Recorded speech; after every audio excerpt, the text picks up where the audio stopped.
I'm Raisa Chintami of the Indonesia channel at the ASEAN Secretariat in Jakarta. Welcome to ASEAN Today, your weekly look at the dynamic Southeast Asia region. 24 hours after a series of bombing in Surabaya, there was another attack at the city's police station. Security cameras showed two motorbikes approaching the gate, then an explosion. The 5 suicide bombers were all from the same family. On May 13th, 6 members of another family attacked 3 churches in Surabaya. This incident led to 13 deaths with more than 40 others wounded. Police say the family joined ISIL in Syria and had traveled back to Indonesia in 2017. Prior to this incident, inmates at a prison in Jakarta killed 5 counter-terrorism officers during a riot. The prisoners are suspected to be supporters of ISIL. Indonesia held a welcome ceremony for the Chinese premier in Jakarta. Chinese Premier Li Keqiang arrived in Jakarta on May 6th, the first stop on his first overseas trip since the new cabinet took office in March. Li's visit comes as this year marks the 5th anniversary of the establishment of the China-Indonesia Comprehensive Strategic Partnership and the 15th anniversary of the strategic partnership between China and ASEAN. During his visit, Li held talks with Indonesian President Joko Widodo, where the 2 heads of state witnessed the signing of multiple cooperation agreements. The Chinese premier also visited the ASEAN Secretariat to underscore China's commitment to its relations with the 10-member community. We will hear from leaders shortly in our Hot Seat segment. ASEAN and its counterparts pledged to secure regional economic and financial stability in the ASEAN Plus 3 summit. The finance ministers and central bank governors of China, ASEAN, Japan, and South Korea on May 4th reaffirmed their commitment to resisting all forms of protectionism, as well as their commitment to an open and rules-based framework for multilateral trade. To build resilience against external shocks, the officials vowed to continue to maintain adequate buffers underpinned by the continued enhancement of the regional safety net. The officials also welcomed the Panmunjom Declaration, an agreement between the leaders of South Korea and the Democratic People's Republic of Korea. Malaysia's Prime Minister suffered a defeat in the recent elections as Mahathir is set to become the world's oldest elected leader. Vote tally showed the Malaysian opposition alliance Pakatan Harapan, led by former Prime Minister Mahathir Mohamad, won a simple majority of 113 seats out of the 222 seats. The result marked a comeback for Mahathir, a retired political strongman who ran the Malaysian government from 1981 to 2003. According to the data released by the Malaysian Election Commission on May 10th, the multiracial Barisan Nasional Coalition, which has run the country for more than 6 decades, saw its seats falling from 113 in the last election to 79. The PH also won 5 of the 12 state legislatures, even breaking into the BN traditional fortress of Johor. Mahathir has promised to reintroduce a fuel subsidy and abolish the debts of palm farmers. The introduction of e-commerce and new age technologies has helped farmers in Thailand reach the international market.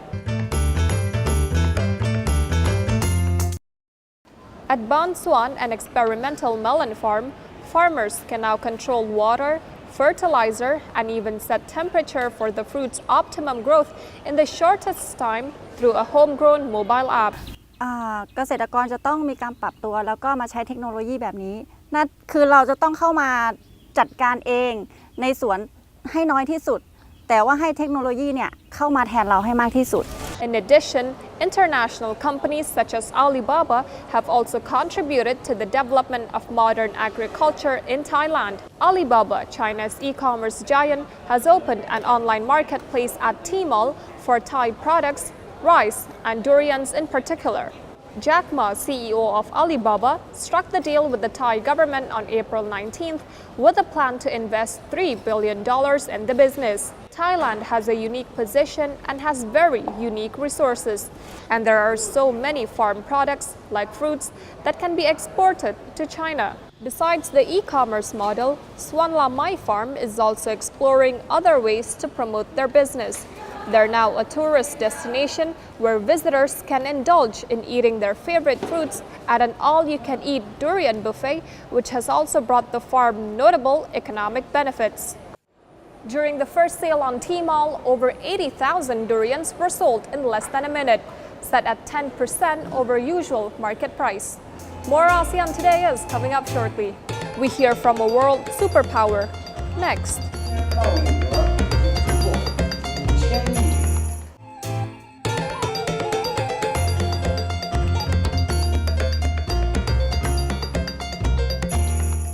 You're watching ASEAN Today. I'm Raisa Chintami in Jakarta. Chinese Premier Li Keqiang met with Indonesian President Joko Widodo and other leaders from ASEAN. Here's a few words from leaders in our Hot Seat segment.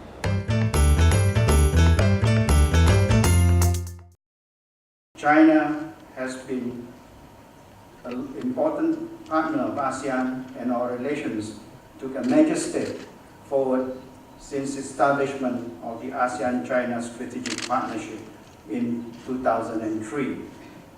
China's support has also helped in advancing ASEAN community building efforts, including in narrowing the development gap. We continue to deepen our political and security dialogue through various ASEAN-led frameworks and mechanisms, while nurturing greater friendships between our people through people-to-people exchanges. For the past 9 years, China has consistently been ASEAN's largest trading partner, and we remain committed to strengthen our economic cooperation for shared prosperity and mutual benefit. I would like to congratulate China for its achievements in its reform strategy. China's tremendous economic progress now places it as the second largest economy in the world and has greatly contributed to the region's overall growth, including that of ASEAN. 15周年当中有一个5字，这就使我想起了刚才我和秘书长先生讲到，我们去年又出现了2个5字，就是中国和东盟之间，我们的双边贸易额已经突破5000亿美金，我们之间的人员往来突破了5000万。由此可见，中国和东盟合作发展，实现互利共赢，有多大的硕果，还有更大的潜力。在此我要感谢东盟各国重视和中国的关系，也要感谢非东盟和其他国家支持中国和东盟的发展。东盟是世界上最成功的区域合作组织之一。去年你们刚刚成立过了，庆祝过了金禧年，就是50周年。这半个世纪以来，东盟各国可以说团结合作，锐意进取，把一个曾经饱受战乱、动荡不安的东南亚，变成了一个和平、发展、稳定的绿洲，建成了亚洲第一个4区域的共同体，而且形成了以东盟为中心的区域合作框架，使东盟成为维护本地区和平与稳定、东盟的发展壮大体现了你们所说韧性、创新的力量。我对东盟取得的非凡的成就表示祝贺。中国和东盟是山水相连的好邻居、好邻邦、好伙伴。中国和东盟的合作已经超越了区域合作的范围，而且日益成为整个东亚地区，甚至成为亚太地区促进发展、维护和平的重要的引擎。中国始终把东盟作为周边外交的优先方向，支持东盟共同体的建设，坚定地支持东盟在区域合作中的中心地位，支持东盟在构建开放包容的地区框架中发挥更大作用。今年是中国和东盟建立战略伙伴关系15周年，15年来，我们之间可以说经历了风雨变幻的考验，但是始终是积极向上、团结共进的力量，已经形成了中国和东盟相互尊重、平等合作、重义守信、互利共赢的传统。这个传统会继续下去，会有利于双方的经贸合作、务实合作、人文交流，会造福于地区双边的人民。China has been Indonesia's largest trading partner for 7 years in a row. In 2017, the two-way trade reached $63.3 billion and 18% growth year on year. More ASEAN Today is coming up shortly. The Philippines continues war against drugs. That's ahead.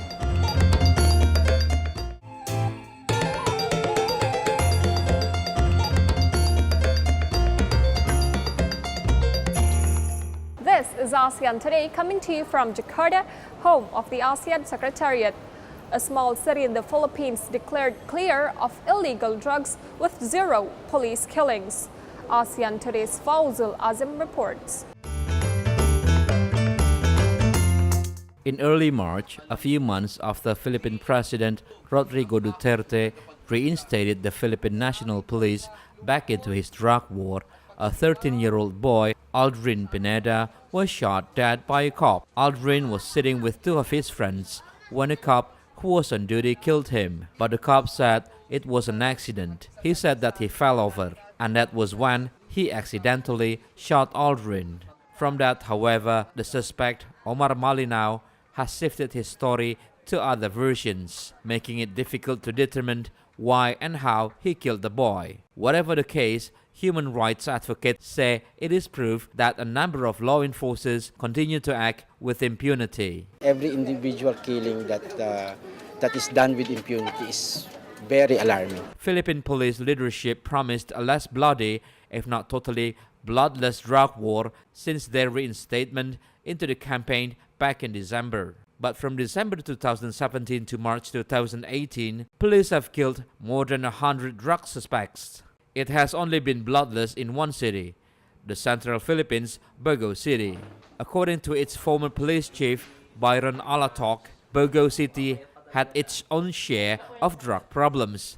But it didn't mean the solution had to mirror the rest of the country. Along with local officials, Superintendent Alatok, now assigned to another city, has been credited with eliminating illegal drugs without having to fire a single shot. He does acknowledge circumstances that necessitate self-defense, but he says with proper planning, it doesn't even have to come to that. We focus on the drug pushers only in the neutralization aspect. We do not focus on users because we are advocating for rehabilitation of these users, and you target users, then the users definitely will not trust the PNP and the LGU. That trust, almost unimaginable between drug users and the police in the course of a violent drug war, can be achieved, Alatok says, if authorities prioritize helping rather than penalizing drug users. Fawzul Azim for ASEAN Today.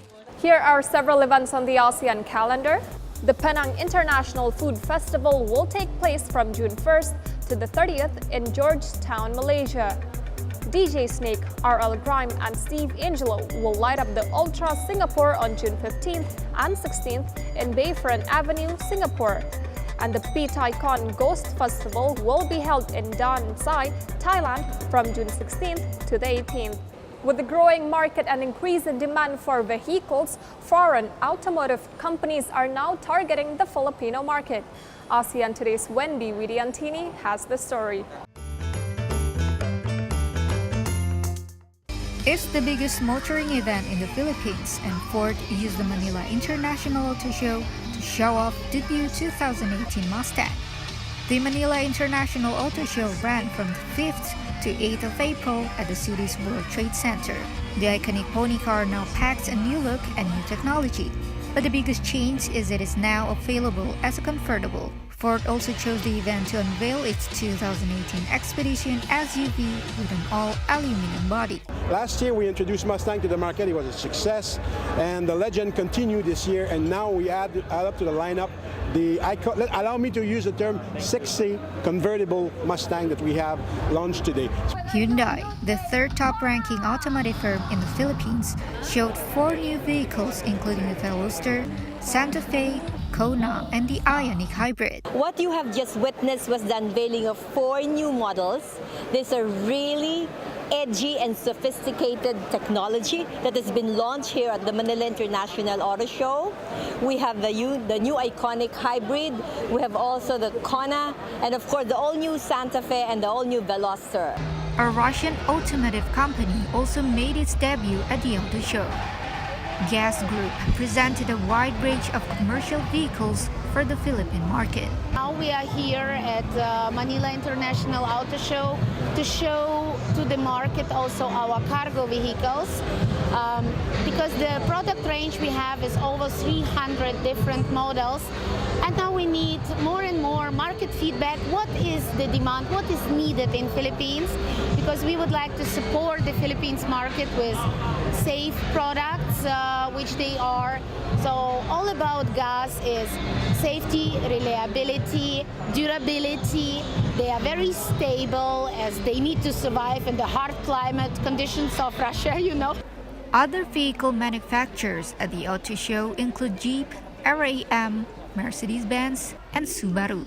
The event also held a stunt show featuring world-renowned precision driver Ross Swift driving the latest Subaru Impreza models and doing two-wheel stunts and his trademark J-turns. Nearly 200 participating companies from the automotive sectors, 700 exhibitors, and more than 400 car display units make up the exhibit area. We like hearing from you throughout the ASEAN region and the world. All of our episodes are posted on YouTube, so check us out there if you can't find us on your local TV channel. Then let us know what you're thinking about or what you want to see on the program. Email us at ASEANTodayTV@gmail.com, post something on our Facebook page, or tweet us at ASEANTodayTV. Thailand celebrated the Lunar New Year with elephants, water, and laughter. Visitors in the old Thai capital of Ayutthaya on April 11th were drenched by elephants at the annual Songkran Water Festival. The festival traditionally marks the new year in the Buddhist calendar and features nationwide water fights that last 4 days. Elephants of all ages and sizes fill the trunks from roadside water containers and play with locals and tourists in front of the Ayutthaya ruined temple. Songkran falls at the hottest time of the year when temperatures can reach 40 degrees Celsius. And that's ASEAN Today for this week. I'm Raisa Chintami of the Indonesia channel in Jakarta. Terima kasih. Please join us again next time.